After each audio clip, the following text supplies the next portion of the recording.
Hello, and a good morning, good afternoon, and a very good evening to you, the good people of tube. Hope you're feeling grand and always in your world. Hello there, everybody.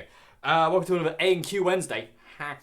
Yes, let's dive into question one, shall we? Kasplosh. Haha.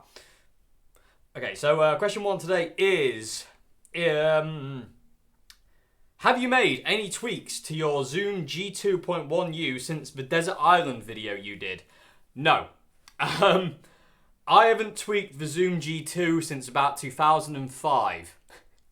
In 2005, I came across a setting on the Zoom G2 for that I liked to help my cleans, boosts, and chorus, distortions, and since then I've never changed it. So since the Desert Island video, no, I haven't changed anything. Effects have moved around, so distortion. Say if distortion was in A1, it'll be in A2 now. That's not what's going on, but just as a kind of like an example. But EQ wise, no. The EQ that's in that Zoom G2.1u video is still the EQ I've got today. So it's no different. And again, I'm a creature of habit. Once I find something that works for me, I don't stray from it. My amps are always set up the same way. Everything's EQ'd the same way and all that lot. Once I find a setting that works, I'm a happy little bunny. So no, it hasn't changed since the G2. The settings that I talk about in that video are the settings that are still there today. You also asked, will I be doing another vid on the G2.1u? I don't know. I mean, it kind of depends on what. I don't know what to do with it. What else to do with it? If I'm being perfectly honest, I don't really know what other videos I can do with the Zoom G2 because I've spoke about kind of like my patches and how I set it up. I suppose I could do maybe a little kind of tutorial of how to set it up. Maybe I don't know. I don't know. I really don't know. It appears in every video near enough. You know what I mean? It's always there. It's kind of like the little brain of my pedal board and always will be. It's always been there. And I absolutely adore it. I really do. Somebody asked, I think it was the last Q&A, I don't know, I can't remember, but somebody asked, has my Desert Island pedal changed since stuff like the HX come along? And I was like, yes, definitely. I mean, it has changed to the HX because it's got more features, but the Zoom G2 will always be the brain of my pedal boards. It's always it's such an integral part of my growing up as a guitarist. You know what I mean? And growing as a guitarist, it's such an integral part of that I always want it there. You know what I mean? I really do. My Desert Island pedal definitely is the Line 6 HX, definitely, but the Zoom G2 is my other side of the island thing. Let's go to the other side of the island. I can't. In all fairness, the HX and the Zoom G2, I love them both equally. I just like the HX more because it's got more versatility. You can have 9 effects going. You can run it like a pedal board, so you can have 6 individual pedals that you can turn off and on, and it sounds awesome. The HX just sounds awesome. It's got every effect known to mankind in there. It's just everything you would ever need is in that pedal. And so the only downside with the HX is the tuner, which isn't very good, but I haven't updated it. So people say the update is better.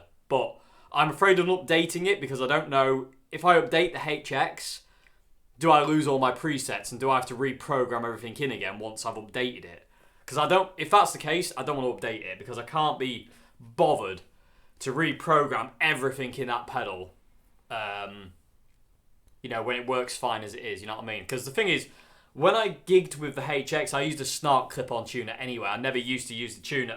I did use the tuner in the HX if my Snark battery died, but it was kind of like the last resort. But in all fairness, I did use the HX tuner quite a bit, actually, when I first got it. So, sorry, I just had to go remember them.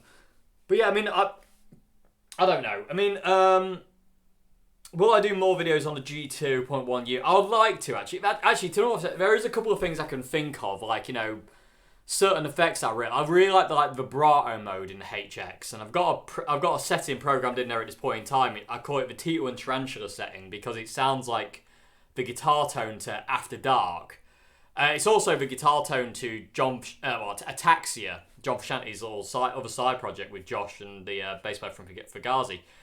Forget his name. The song Dust has got this kind of vibratory, warbly sound. And it's that sound. And I really feel the Zoom's vibrato effect is really cool, and it's really close to that effect, and I really like it. It's just a really cool sound. I love it. So yeah, maybe I could do more my favourite effects on the G2. I mean, I don't know. People of the Tube, would that be something you'd be interested in seeing? Like, if I did a video on my Zoom G2 alone and just say, like, these are the effects I like in it, and then kind of tell you how I've got them set up. Would that be interesting? Let me know in the comment section below, because if that is interesting to you, I will do it. But if it's not, let me know. So yeah, will I do more videos on the G2? Yeah, hopefully. But like I say, let me know what you want to see. If you want, if there's anything you want to know about the G2 that I do, let me know, and I'll if I can, if I do a video on it that I haven't already done, then yeah, I'll talk about it. I'll do that. Hello everybody again. Dad just brought my glasses back because he stole off with my glasses this morning, but now I have them back so I can see again. These have changed my life. It's so much nicer. Okay, so where was I? Yes, so more videos on the Zoom G2.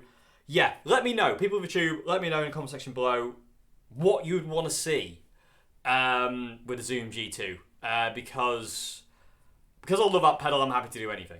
If you want to have an idea of how to program it, I'm happy to do that. If you want to hear some different sounds on it, I'm happy to do that. If you'd like to hear approximations of other people's sounds, I can try and do that. But again, with copyright issues, it's really difficult because you're not hearing it in context, if that makes any sense. So, but let me know, people of the Tube, let me know in the comment section below if you want to see more Zoom G2.1u videos. There will be more G5 videos coming as well soon. I want to do more tones videos like Rory Gallagher, Peter Green, and a few others that I really want to do. So yeah, but I will be doing more G5N videos soon.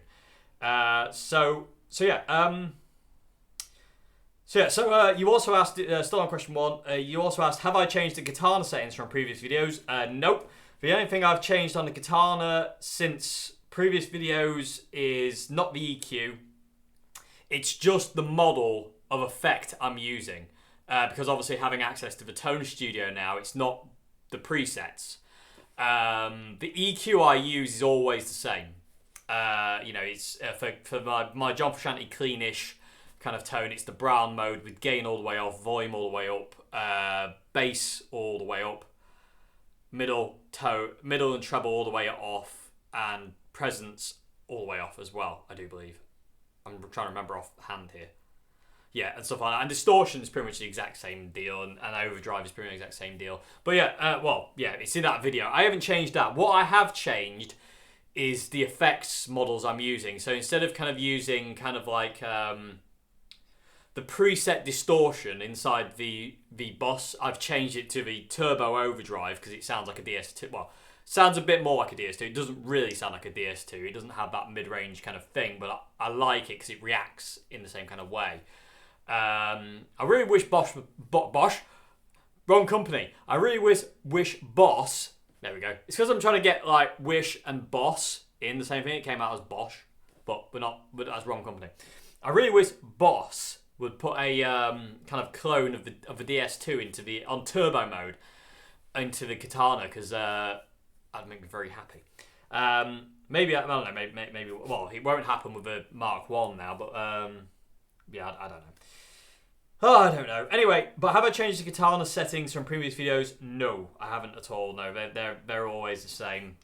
They're saved and they don't go anywhere. My pedalboard setting has always been acoustic. Clean John Frusciante tone has always been brown sound. Jimi Hendrix's lead, and distortion now is the turbo overdrive mode, and also got a univibe in there as well instead of using the phaser, because the preset phaser actually did a really cool job of emulating a univibe. I thought it wasn't the thing about a univibe in relation to a phaser is a phaser goes wow wow like that, whereas a univibe's got these kind of like two kind of interweaving things. So like a phaser does kind of one thing, whereas a univibe goes boom boom boom boom boom boom boom like that kind of thing. we'll be diving into that soon because I'm going to re-review the Dunlop Roto Vibe because I'm not happy with the. I've demoed it before, but I don't like that video. So I'm gonna dive back into the Roto Vibe, and also I want to do a bit in that video where I talk about how to change it and mod it yourself. You don't have to mod it with any components. There's just two little kind of dials on the inside you can turn to get it to sound different. And I tweaked mine because when I got the one I use, it didn't sound very good. It was really weak, and I started to mess around with these two kind of like pots inside it, and all of a sudden it sounded better. And I eventually sold my first ever Roto Vibe, which I shouldn't have done now. I should have kept both. But I eventually sold my first Roto Vibe and then kept that Roto Vibe, the second one, because it sounded better. And I should have just kept them both, and that was. But again, stupid is as stupid does. In the case of Dave, sometimes, silly Dave, you shouldn't have done that. There's many things that I shouldn't have done. But anyway. So yeah, Katana settings haven't changed. It's just there's certain things in the Katana I've changed. But I spoke about that in the Katana's Tone Studio we got it to work. Yay! Moving on to the next part of question 1 is what's the best fuzz for Jimi Hendrix, Kurt Cobain, or that 90s sound on a budget? I'm either going for the Op Amp Big Muff or the green Big Muff, the Russian reissue. Have you? Out of those two, I think I would go for the green Big Muff because I like the Russian Big Muff more than the other one. It's just got a really it's a warmer sound. It's not, but in all fairness, that's not really. That would work for Jimi Hendrix, but that won't necessarily work for Kurt Cobain because Kurt Cobain isn't really fuzz, it's distortion, it's DS1, DS2, and then later on, Sans Amp and I think he had another distortion pedal as well, I forget what it is. Nope, can't remember, but it was mainly a DS1 or a DS2. I think DS1 is the main Kurt sound, but he did use the DS2 as well. I think it's kind of shared between. The Sans Amp came in the In Utero tour, but there was... when Kurt got a few more pedals because he had a Boss DS2, he had the small clone still for his oldie worldy phasery chorusy thing, and then he had the Sans Amp distortion, and he also had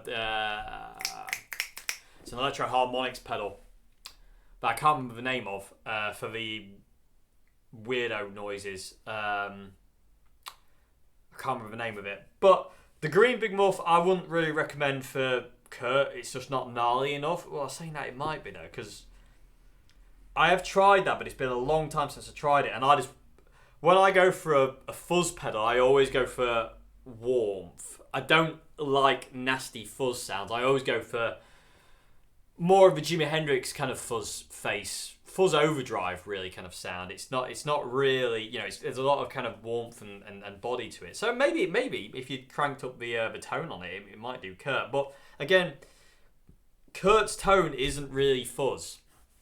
It's distortion. So I mean, on a fuzz tone on a budget, they'll give you Jimmy and Kurt.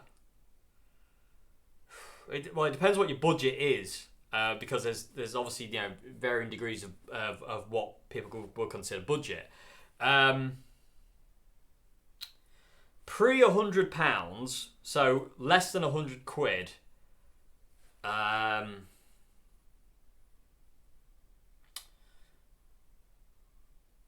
don't know, because there's the Tone City Fucks Fuzz. But because that is a fuzz pedal and an octave fuzz as well, so it gives you kind of like the Purple Haze kind of sound, but it will also give you Jimi Hendrix kind of lead tones, but it won't give you Kurt. That's the problem.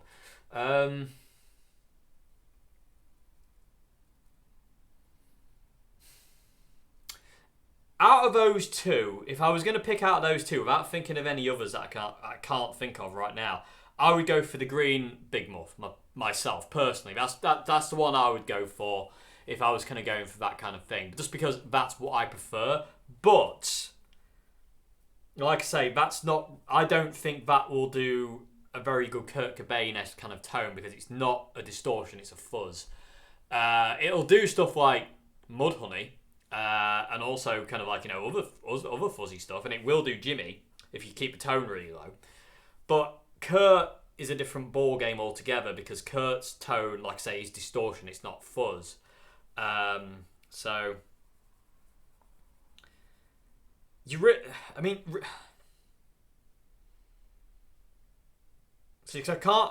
kind of want to recommend the Electro Harmonix Double Muff because that's like a fuzz overdrive. It's a really warm distortion fuzz. Really, it's kind of like the best of both worlds. But it won't do Kurt. It won't do that sound because it doesn't have the right thing. It will do Jimmy. It won't do Kurt though.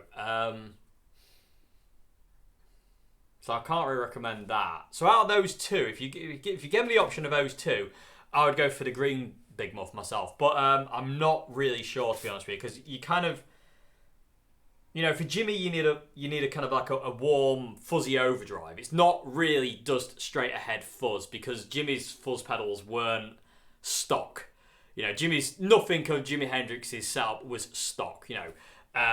His guitars were played with, his pedals were messed with, and his amps were messed with. They were all tweaked to Jimmy wanting different things out of them. So none of them were stock. I've read countless interviews with his guitar tech and roadies and also people like Seymour Duncan. They said it as well. Like Jimmy was a tweaker. He was constantly messing with things to make them sound different.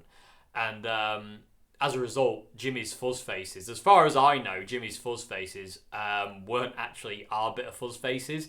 What they used the enclosures of the Arbiter fuzz face, but the actual circuitry was Roger Mayer's circuitry. Because Jimmy, according to an interview I read with Roger Mayer, Jimmy didn't like the fuzz face sound. He said it sounded too harsh, and he didn't like the spluttery cutting out thing that they did, and he wanted it more to be like an overdrive, like a distortion, just to kind of just help boost the Marshalls kind of overdriven thing, but into a warmer territory.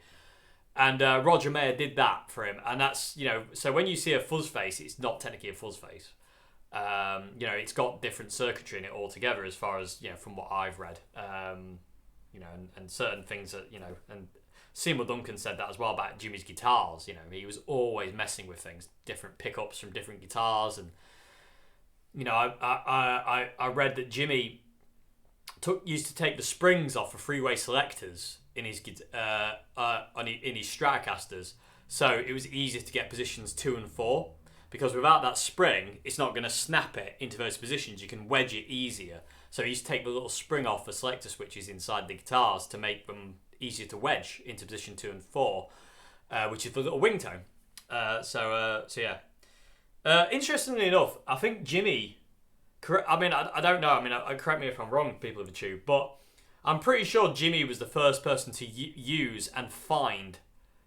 Well, maybe not the first person to find, but definitely the first person, one of the first people to actually use position 2 and 4, especially recorded. Let's say with Little Wing, and he does it at Woodstock for brief periods, and he also does it at the Royal Albert Hall for Hear My Train Coming.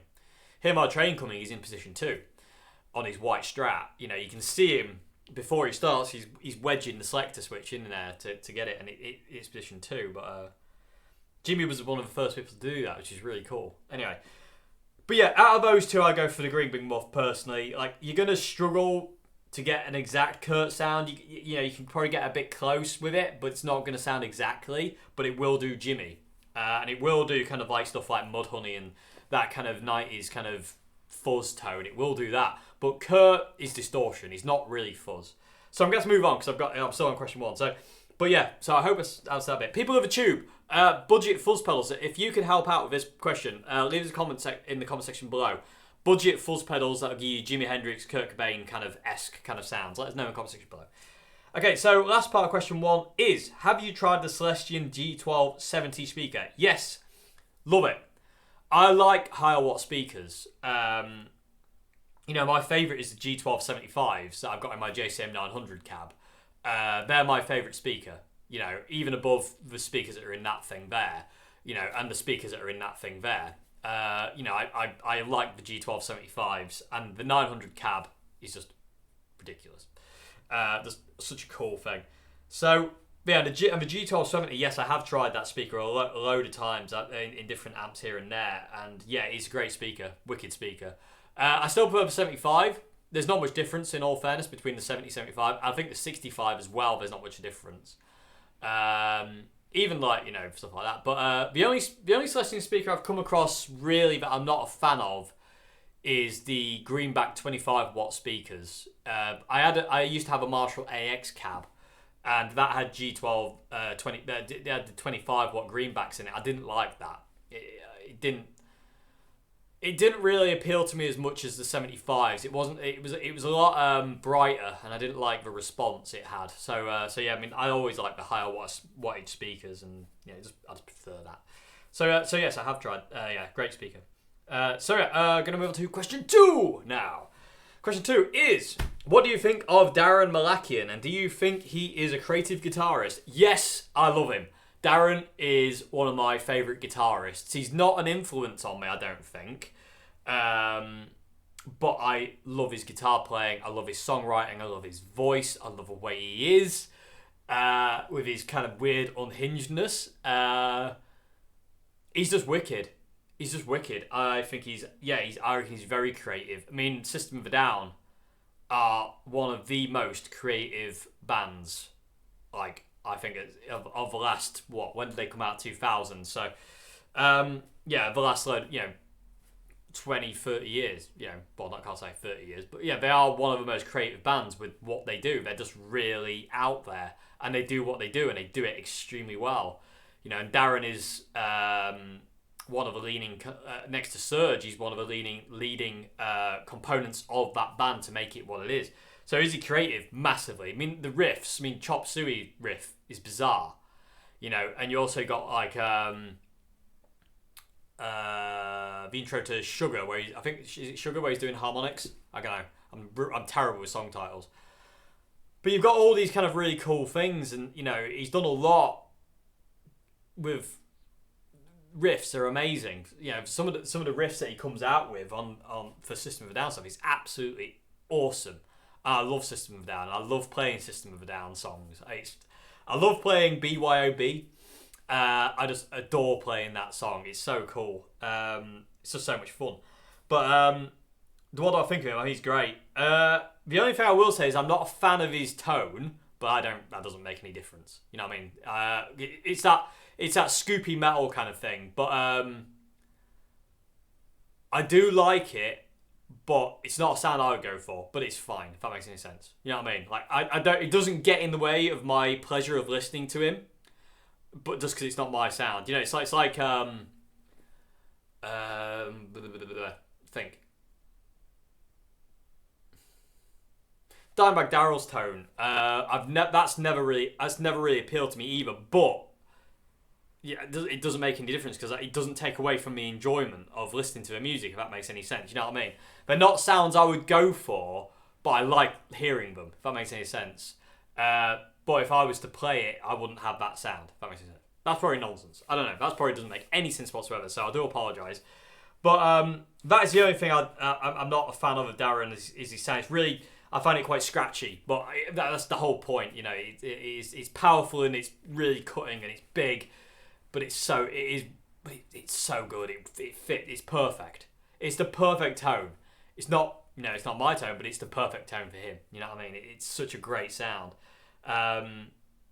Which is a bit of a weird contradiction, saying I don't like it, but it's the perfect sound. But it is. You know what I mean? It wouldn't work any other way.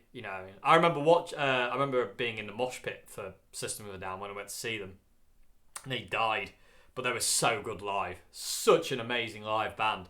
So cool. So yeah, think of Daron Malakian, awesome guitarist. Awesome, very creative. Just cool. The riffs he comes out with, the songs he comes out with, the vocal melodies. Oh. The vocal harmonies as well. Oh. Like some of my favourite songs like Lonely Day and I say BYOB and stuff like Lost in Hollywood. Oh. Jeez, the the vocal melodies and just the way of playing is just so awesome. And you can pick him out as well. He's got a really distinctive style, Daron has. And you can pick him out when he plays. You can hear him. He's got his own sound, which I really, really, really like. And I like the sound of his Ibanez. What is it? I can't remember what they call it. Iceman. That's it. The Ibanez Iceman is such a cool guitar. It works very well. I liked his SG tone as well. I think I liked his SG tone more than his Ibanez tone, but his Ibanez tone is him. You know what I mean? He's used those Ibanez Icemans. He's used them forever. He's used them. I mean, he used to have a Strat as well, but the Iceman it's so cool, and I just associate that guitar with him. You know, it's such a his guitar. I think it's called the Iceman. If I'm wrong, I do apologise. But yeah, so yeah, what do I think of him? I think he's wicked. Big fan of Daron. I love his guitar playing, love his voice, I love his singing. Just cool. Like I say, guitar tone isn't for me, but never gets in the way of me but liking the music. You know what I mean? It's still cool. Well, saying that, there is one gig. I forget the festival. I play in one gig, and they did. I think it's still on YouTube. They're doing a Lonely Day, and his distortion tone in that is unreal. Like that actually, that footage is kind of like he's got the Ibanez, but that tone actually is kind of like, yeah, that makes me go, that's nice. It's just fat, huge, and really massive. It's got more mids for some reason, because he hasn't got like a massively scooped sound, Daron. It's quite mid-rangey, but this one, for some reason, I've just got to go more gain, or I don't know what it is, but it just sounds wicked. But it's a festival he's playing. It's fairly recent as well, in the last couple of years. And it's just, that's a sound. I do like his clean tone, though. I've got to say, I do like his clean tone. It's a big, fat, clunky, martially clean tone, and I love that. Anyway, I digress. So yeah, I hope I answered this question. I'm going to move on to question 3 now. So question 3 is, can you talk about the experience of your contribution to the In the Blues channel's Lockdown Blues video? Yeah, I mean, there isn't much really to say, really. I mean, Shane from In the Blues contacted me saying, would you be interested in doing it? I was like, yes. You know what I mean? Definitely. I mean, you know, I'm not, you know. And then he forwarded the backing track over, told me what key it was, the fact that it changes key as well, and then I just kind of put it on. I played over it twice or 3 times without filming. I forget how many times. It wasn't many. I didn't want to overthink it. I don't like overthinking things, and I didn't want to go take after take after take and go, I don't like that bit, let me do it again. I don't like that bit, let me do it again. So I played over it 2 or 3 times just to get the idea of where the key change came in, because I think it went from C to D in my bit. I think. But I played over it 2 or 3 times, and then I set up a camera and just went for it. And the first take is the one I sent over, because I didn't want to redo it. I stopped it.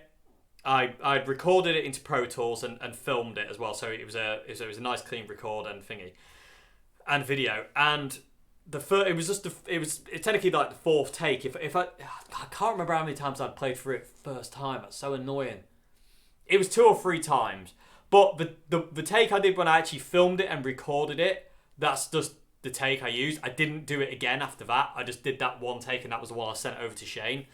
And I just didn't think about it. I just didn't think too much about it. I just thought, if I think about this, I'm going to start going into the realms of overanalyzing, and that's not cool. I don't want that. So I played through it 2 or 3 times on my own, just to get an idea of where the key changes and kind of where I'm going, you know, where it wants me to go, should I say, and where it wants to take me, where the song wants to take me, and then just got the camera set up and just pressed record, and the first take is, well, the first take I recorded is the take I sent. And I didn't think about it. I didn't go, oh, I want to do that again. I just thought, no, we're not doing it again. That's the one you're sending. I didn't feel, it felt good. You know what I mean? The take felt good, and I just thought, well, it felt good, so I'll just leave it. So the video, the actual solo on Shane's video of the blues collaboration vid, it's just one take. I like I said, and that was it. After that, I turned everything off and didn't do any more. I didn't do multiple takes on it at all. I didn't want to do multiple. I don't like doing multiple takes. I like to kind of off camera. If I do a backing track, I'll play through it for a couple of seconds to get the feel and obviously find out where it wants me to go, where it wants to take me, get the idea of it. And as soon as I press record on the camera, it is what it is, mistakes and all, you know.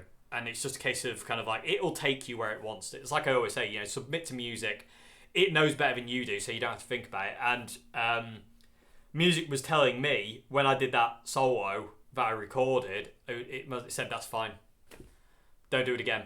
If you do it again, you'll be analysing it and you'll be over-analysing it. So this is the one. Just send it, kick it out the door, and it is what it is. So that was it, really. And I just emailed it back over to Shane, and that was it. You know, that was my part to play in it, really. I didn't, you know, in all fairness, my part to play in it was ridiculously tiny. I mean, Shane's part is huge. I mean, what he did on that video is insanely cool. You know, and it must have took so much work on his part, and I've got nothing but respect for that. It's incredible. That video is, get all those people together to do that is so cool. So Shane, you're awesome, and and massive thanks for having me do that, because inviting me on to do that, because it was so cool. It was so cool, and some of the players on that video are so amazing.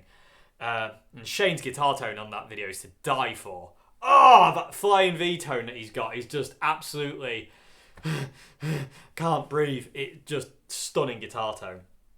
Okay, so that was it. There wasn't much to it on my half. You know, it was Shane really more than anything. You know, that was what I did.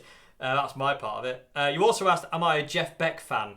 Yes, but not a huge Jeff Beck fan. But I am a Jeff Beck fan. Yeah, how can you not be? You know, you've got to love the man because of what he did, but of what he does, should I say, not what he did.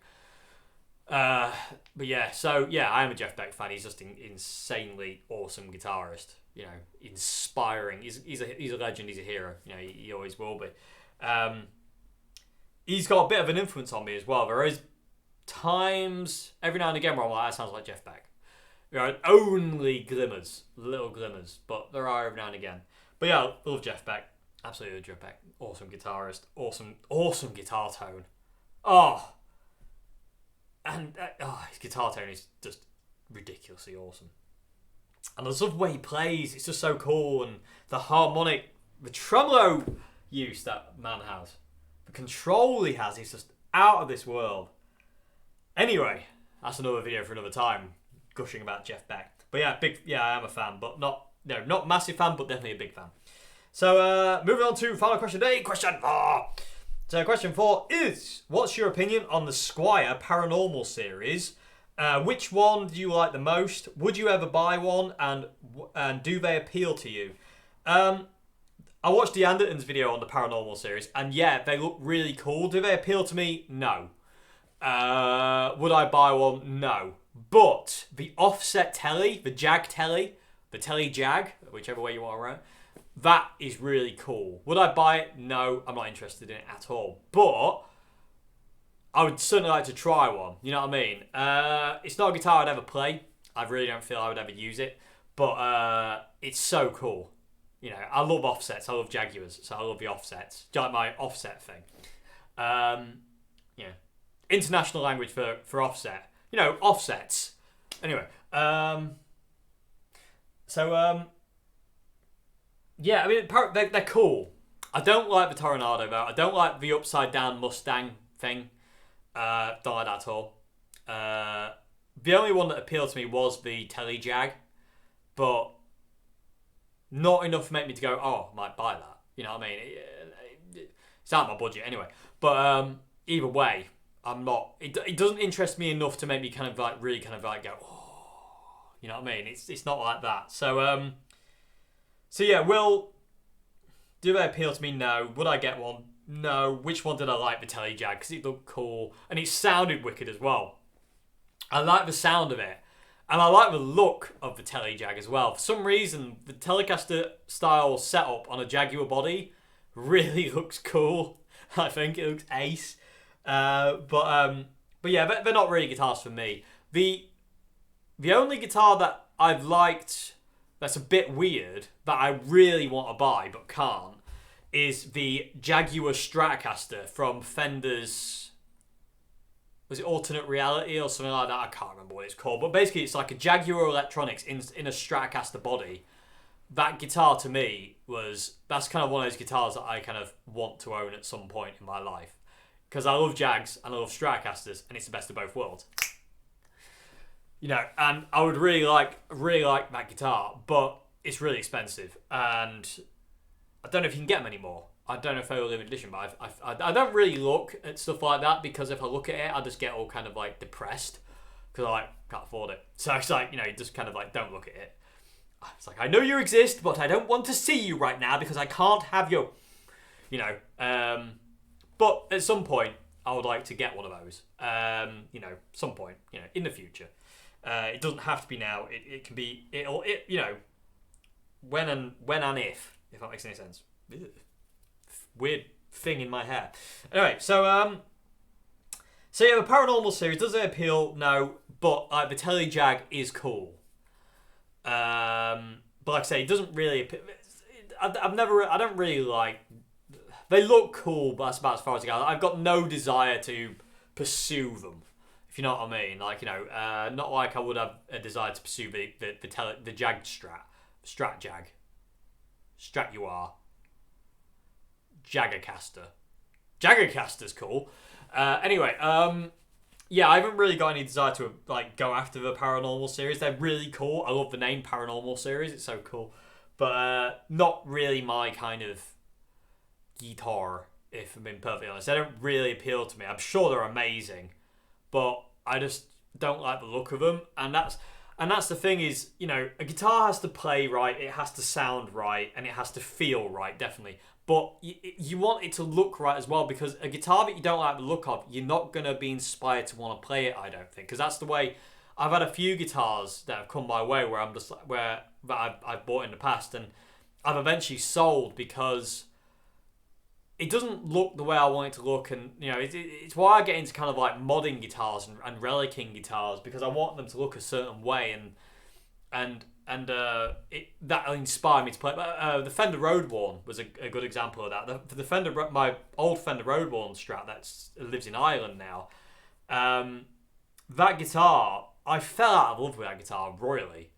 You know, I just was like, I just didn't play that thing for the longest time, and then I was just like, I'm going to relic it to look like John Frusciante's. And as soon as I reliced it, and it looked more of the way I wanted it to, because the thing was, before I reliced it, it played and sounded amazing. I loved it. You know, it had Tex-Mex pickups. It was a copy of a 60. I think it's like a nondescript pre-CBS 60s Strat, and it was glorious in every way, shape, or form. But I just didn't get on with the. You know, I just fell out of love with it, and then I reliced it to like John Frusciante's, and it just rekindled that love for it. You know, and that's happened with a few guitars, to be honest with you.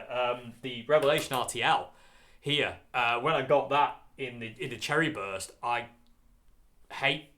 do not like. The only Cherry Burst Les Paul I like is my Epiphone, and in all fairness, I don't particularly like the Cherry Burst on that. It's just the fact of that's technically my second ever guitar, and I was just like, I don't want the Cherry Burst, so I stripped it, and I immediately loved it more because it looked more like how I wanted it to look, instead of that kind of like, you know, that tomato soup burst, which I really don't like. You know, if it was more like the Lemon Drop, I would have kept it, which Revelation do actually do. They do a more faded RTL 59, which you saw. I did a song on one called Bienvenue, and it's in that video. It's a friend. It's not actually mine. I was just using it for that song. and it's more of a faded cherry burst, and I like that more. But the RTL I had was full on tomato soup. But I didn't want to swap because Revelation said, "Oh, we can give you that colour." And I was like, "No," because that guitar, the other one you sent me, might not have the magic that it's got. So I was like, "No, it has to be this one." And I'll just strip the top off, and I love that Les Paul. That is my number one Les Paul. I adore it. I have contemplated gold topping it though, because my favourite Les Paul colour in the world is a gold top, and I don't own one. So I am tempted to gold top it. People of the tube, what do I do there? Should I gold top the RTL? Because I don't think I should, because I think it looks really cool the way it is. But my desire for a gold top Les Paul is, and will always be, through the roof. I don't know. Anyway, I've totally gone off the point, but hey, that's what Tangent Boy's here for. Anyway, but yeah, so, yeah, guitars have to look right. That was what I was saying. And the Paranormal series, I just don't like the look of them. They just don't look very nice to me, apart from the Jag Telly strap thing.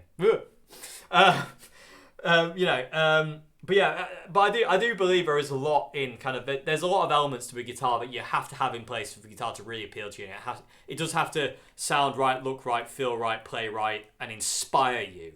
And if one of those elements is missing, then it's not going to work out, I don't feel, because you just kind of like, you be kind of forcing it, and I don't, you shouldn't do that. You should just, when I woke up this morning, I was drawn to the telly. Don't know why, just open to it. I was drawn to the telly, I just had this feeling, and I just had to go for the telly, and that song came out of it, the intro jam, which I'm going to turn into an actual song because I really, really like it, and the chord progression is really nice, and I like the way it switches. So that will become a song, and it will be all on Mr. Telly here. But any of these guitars, could have done that intro jam, but they didn't, because it came out of this one. It was this one today. You know what I mean? And I do a thing. I'm not going to say it, actually. It's a bit weird. But yeah. So yeah. But yeah. But I believe it's got to be certain elements in there as well. It can't just be kind of like if your guitar, if you don't feel like you want to play the guitar because you don't like the way it looks or the way it feels or this, that, and the other. If one of those elements is missing, then it's not good. You need to have all these elements. You have to look at the guitar. There are times when I will just stare at my guitars that I've got and just look at them and just because I love the look of them. You know what I mean? As well as kind of like they all play and sound the way I want them to do. It's like Anyway, enough gushing about that kind of thing. But yeah, so anyway, Paranormal series. Really cool, but don't appeal to me, and I wouldn't get one, no. People of the tube, comment section below, let us know. Would you get any of the Paranormal Squier series? And if so, which one and why? Let us know in the comment section below. Okay, so that's it, everybody. Hope you enjoyed this A&Q Wednesday, and I will see you again for another vid on Friday. I've got a little amp to show you on Friday, which I'm looking forward to showing you, actually. You probably saw it in the intro jam. Maybe. But we'll talk about it more on Friday. So I'll see you on Friday, everybody. And also, we have more guitars to show you in the coming weeks. So, yeah, especially this thing here, which is rather awesome. More guitars. What could be better? More guitars, more amps, more joy and happiness and six-string friends. And I'll see you again, everybody. If you want to submit a question for Q&A, description box below has an email link. Send your questions that way. And I will see you again on Friday for little amp demo. And until then, have a great morning, afternoon, good evening, and goodbye now. Thank you much for watching. Why do I always do that noise? We don't know.